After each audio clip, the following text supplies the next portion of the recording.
അംഗൻവാടിയിൽ നിന്നും വിതരണം ചെയ്ത അമൃതം പൊടിയിൽ ചത്ത പല്ലിയെ കണ്ടെത്തി.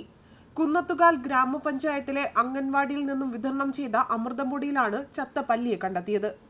പാലിയോട് ചെന്നക്കാട് വീട്ടിൽ അനു ജിജിലാൽ ദമ്പതികൾ കഴിഞ്ഞ നവംബറിലാണ് കുഞ്ഞിനായി പാലിയോട് വാർഡിലെ അംഗൻവാടിയിൽ നിന്ന് അമൃതം പൊടി വാങ്ങിയത്. കഴിഞ്ഞ ദിവസം അമൃതം പൊടി പൊട്ടിച്ച് ഉപയോഗിക്കാൻ നോക്കിയപ്പോഴാണ് ചത്ത പല്ലിയെ കണ്ടെത്തിയത്. കഴിഞ്ഞ 5 മാസത്തോളമായി കുഞ്ഞിന് നൽകാൻ പാലിയോട് വാർഡിൽ അംഗൻവാടിയിൽ നിന്നാണ് അമൃതം പൊടി വാങ്ങുന്നത്. സംഭവത്തിൽ അന്വേഷണം ആവശ്യപ്പെട്ട് പരാതി നൽകാനാണ് കുടുംബത്തിന്റെ തീരുമാനം. ഇത് പാലിയോട് അംഗൻവാടിയിൽ നിന്ന് കിട്ടിയ അമൃതമാവാണ്. ഇത് ഇന്ന് പൊട്ടിച്ച് നോക്കിയപ്പോൾ ഇതിൽ കിടന്നതാണ് ഈ സാധനം.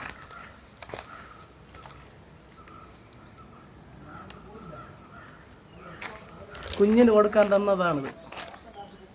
സംസ്ഥാനത്ത് ഇതിനു മുൻപും അമൃതം പൊടിയിൽ നിന്നും ചത്ത പല്ലിയെ കണ്ടെത്തിയിട്ടുണ്ട്. ഇക്കഴിഞ്ഞ ഫെബ്രുവരി മാസത്തിലും സംസ്ഥാനത്തെ ഒരു അംഗൻവാടിയിൽ നിന്നും ഇതേപോലെ തന്നെ ചത്ത പല്ലിയെ കണ്ടെത്തിയതായി റിപ്പോർട്ടുകൾ പുറത്തു വന്നിരുന്നു. പോത്തൻകോട് പണിമൂല 53 നമ്പർ അംഗൻവാടിയിലാണ് ചത്ത പല്ലിയുള്ള അമൃതം പൊടി വിതരണം ചെയ്തത്. 1 മാസം മുൻപ് പണിമൂല സ്വദേശി രതീഷ് കുമാർ ആതിര ദമ്പതികളുടെ 1 വയസ്സുള്ള കുട്ടിക്ക് നൽകിയ പാക്കറ്റിലെ പൊടിയിലാണ് ചത്ത് ദ്രവിച്ചു തുടങ്ങിയ നിലയിൽ പല്ലിയെ കണ്ടെത്തിയത്. ഒരു ദിവസം രാവിലെ പാക്കറ്റ് പൊട്ടിച്ചപ്പോഴാണ് ചത്ത പല്ലിയെ കണ്ടെത്തിയത്. 3 മാസം വരെ കാലാവധിയുണ്ട് ഈ അമൃതം പൊടിക്ക്. വാമനപുരത്തെ ഒരു സ്ഥാപനത്തിൽ നിന്ന് നവംബർ അവസാന വാരം കൊണ്ടുവന്നതാണ് അമൃതം പൊടി എന്നാണ് സ്ഥിരീകരിച്ചത്. ഇതിനു മുൻപ് കൊട്ടാരക്കര തൃക്കണ്ണമംഗലം അംഗൻവാടിയിൽ വിതരണം ചെയ്ത അമൃതം പൊടിയിൽ നിന്നും ചത്ത പല്ലിയെ കണ്ടെത്തിയിരുന്നു. ഏപ്രിൽ മാസം വിതരണം ചെയ്ത പൊടിയിലാണ് ചത്ത പല്ലിയെ കണ്ടെത്തിയത്. തൃക്കണ്ണമംഗലം 28 നമ്പർ അംഗൻവാടിയിൽ നിന്ന് 7 പാക്കറ്റ് അമൃതം പൊടിയിലാണ് അരുൺ ഭവനത്തിൽ ശാന്തകുമാരി എന്ന വ്യക്തിക്ക് കിട്ടിയത്.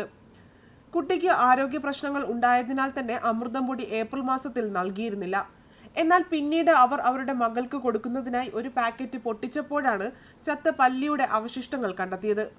പരിശോധനയ്ക്കായി സാമ്പിൾ ശേഖരിച്ചതായും റിപ്പോർട്ടുകൾ പുറത്തു വന്നിരുന്നു. കരുനാഗപ്പള്ളി തഴവയിൽ പ്രവർത്തിക്കുന്ന ഔട്ട്ലെറ്റിൽ നിന്നാണ് അമൃതം പൊടി വിതരണത്തിനായി എത്തിച്ചത്. ഇവിടെ ഉൽപ്പാദിപ്പിക്കുന്ന ഭക്ഷ്യവസ്തുക്കൾ കൊട്ടാരക്കര നഗരസഭാ പരിധിയിലെ അംഗൻവാടികളിൽ വിതരണം ചെയ്തില്ലെന്ന് അധികൃതർ അറിയിച്ചു.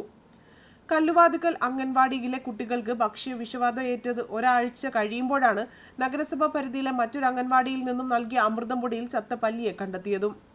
ന്യൂസ് ഡെസ്ക് കർമ്മ ന്യൂസ്.